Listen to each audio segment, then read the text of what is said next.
You know, we hear that saying a lot, am I my brother's keeper? And sometimes I guess we even asked ourselves that question.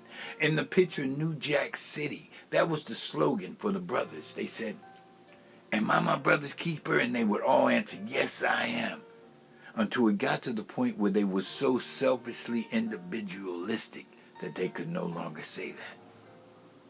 But actually that saying goes back to the Bible book of Genesis, the first murder, where Cain slays his brother Abel.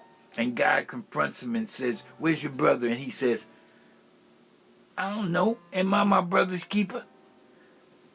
And God already knew he had killed his brother. So he says to him, your brother's blood is crying out to me from the ground. Later on in the Bible, in the book of Ezekiel, God appoints Israel to be a watchman. And they were to raise the alarm if they saw trouble coming. And if they failed to do so, they would be held responsible. That same principle holds true in the New Testament. We are admonished that if we see trouble coming to our brother and we don't warn him, then we'll be held responsible for what happens to him. You know, it's hard sometimes these days, the days that we're living in now, to warn people about something we may see. People are not open to agreement. And as a matter of fact, Paul says in his letter to 2 Timothy chapter 3, critical times hard to deal with. People will become fierce, contentious, without natural affection, not open to agreement. You know, and that's something that we can definitely see happening all around us. So it's hard nowadays to reach out to somebody and try to warn them. They may reject you just based on the color of your skin or the tone of your voice. And you know, Proverbs tells us that sometimes how you say something is just as important as what you're trying to say. It also tells us that the time you say it is just as important as what you're trying to say. It may be the wrong time. They may have had a bad day. They're not open to it.